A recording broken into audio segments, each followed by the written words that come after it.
Season 3 of That Time I Got Reincarnated.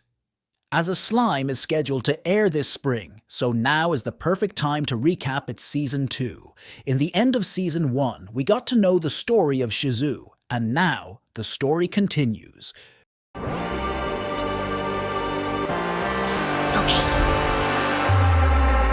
Come and set me free.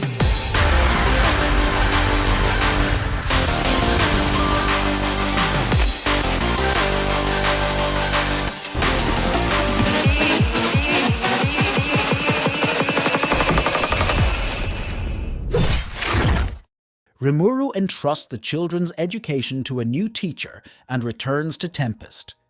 After being updated on the events that transpired during his absence, Rimuru starts negotiations to establish diplomatic relations with the Kingdom of Eurazania, led by Carrion, by meeting with the Beast Katirs. The negotiations between Tempest and Eurazania are successful, and both countries begin exchanging technologies and establishing trade routes. Sometime later, Rimuru pays a visit to Gazel in Dwargen, unaware that Clayman is preparing another scheme against him and his nation. After Rimuru keeps Gazel updated on his recent achievements, they make the alliance between Tempest and Dwargen official. Later, Rimuru and his friends ditch their lady friends to make a stop at a place they visited during their last stay in the kingdom, just to get themselves into trouble. Rimuru gives his last lessons to the children of Class S, and Yom returns to Tempest along with his new companion, the magician Murin, unaware that she is a spy working for Clayman. Meanwhile, the Kingdom of Falmuth, whose leaders view Tempest's ascension as a threat to their power, make preparations to invade it, using summoned otherworlders as weapons. With Rimuru out of the country, amidst news that Milim is about to launch an attack on Eurazania, Clayman forces Murin to summon a barrier that negates all magic power within Tempest, and the Kingdom of Falmuth creates another barrier that traps all inhabitants inside to prevent their escape. On his way back home, Rimuru is ambushed by Hinata Sakaguchi, a paladin with orders to kill him. Meanwhile, at Tempest, the Falmuth forces invade the country, and the citizens fight desperately for their lives. Rimuru survives his fight with Hinata and returns to Tempest just to find that the city was attacked and many of his subjects were killed. In preparation for another attack from Falmuth, Rimuru gathers his council and is informed of the situation. Having understood the situation, Rimuru learns that there is a way to resurrect Shion and all the other monsters who were killed in the invasion. He also hears Majoran's motives for working as Clayman's spy, and after freeing her from his enslavement, decides about what to do with her, while preparing for a full invasion from the Kingdom of Falmuth. Rimuru reveals his past as a human to the others, and together they begin a plan to deal with the enemy forces, while preparing the ritual to revive their lost companions. Rimuru begins the counterattack on the invading Falmuth forces, sending his subjects to dispel the barrier surrounding the city. In the occasion, they also have their rematch against the Otherworlders who attacked the city. Rimuru wipes out the entire Falmuth army to absorb their souls and complete his evolution into a demon lord. After evolving, Rimuru uses his newfound powers to revive Shion and the rest of his deceased companions, while summoning a primordial demon to become his subject.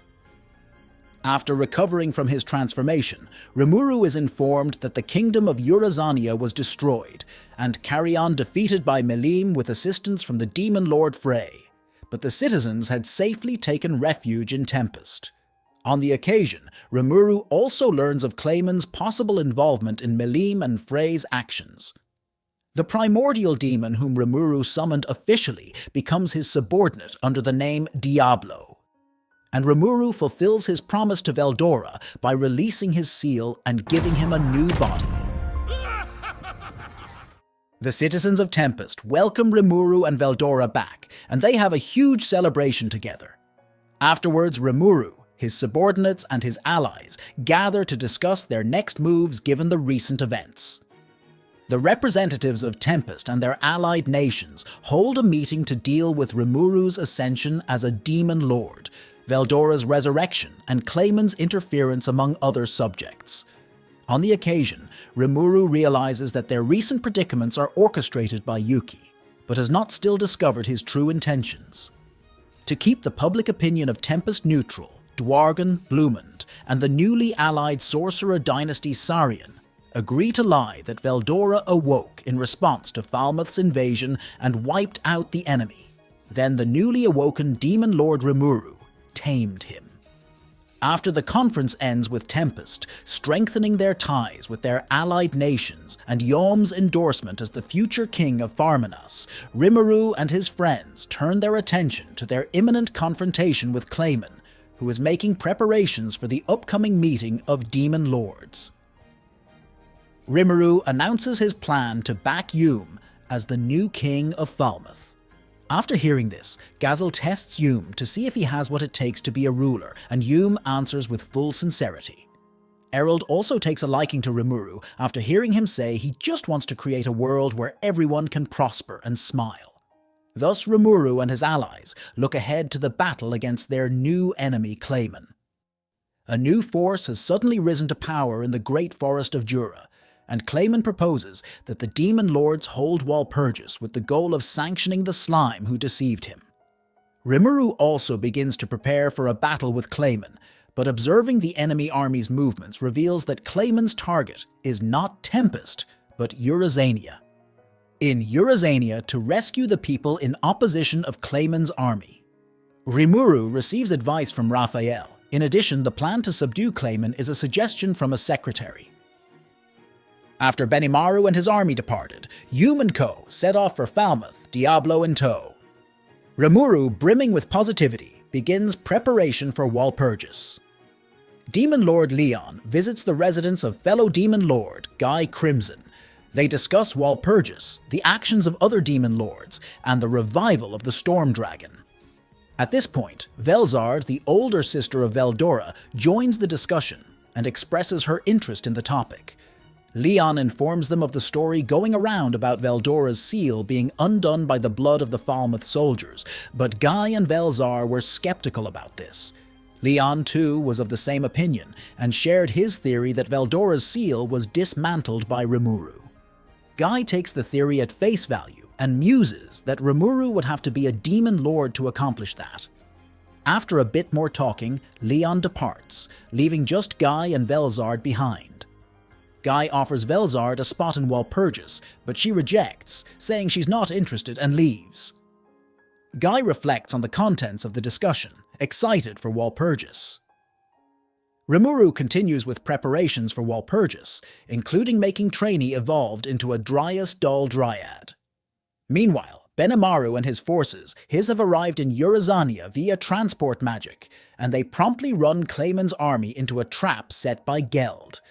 The three Beast Katirs, determined to rescue Carrion, set out to subdue the enemy army's leader. Albus fights one-on-one with Yamza of the Five Fingers, while Phobio takes on Footman and Tear. The main forces of Tempest attack Clayman's army. While Geld and Gabiru lead their comrades, Beast Katir Albus and Benimaru face off with Commander Yamza, middle finger of the Five Fingers. They ultimately prove too much for him. When Yamza tries to surrender to save his life, Clayman remotely forces him to swallow a piece of Charybdis and turn into a mindless, weaker version. After Yamza is brought down by Benimaru, Tempest makes peace with the Dragon Faithful. Shuna, Hakuro, and Sue journey to the puppet kingdom of Justin, Clayman's domain, while Benimaru and the Beast Katirs handle the main forces in Milam's domain. They encounter undead, led by a wight named Adalmann, who was cursed to guard the land by Clayman's boss. Seeing Adalmann wears the remains of a priest's robes, Shuna shows him that even monsters can wield holy magic, demonstrating by creating a barrier for them to fight in. Adalmann is impressed, asking for the god she worships. Shuna explains her magic is a manifestation of her great respect for someone. As Shuna's magic purifies the land, only the binding curse breaks. Adalmann, wishing to serve Shuna's master, pledges his and the undead army's loyalty to Rimuru. Once Walpurgis began, Clayman presents his false story of how Carrion encouraged Rimuru to become a demon lord and set up the harvest festival for him by influencing Falmuth to attack Tempest. Milim and Frey only helped punish Carrion for creating a demon lord without majority consent of the existing demon lords, and Clayman calls for them to destroy Rimuru in response to this. Rimuru calls him out on all the lies, revealing that Murin is still alive as a witness, and Tempest's forces have collected more than enough evidence tying Clayman into the manipulation of Falmuth.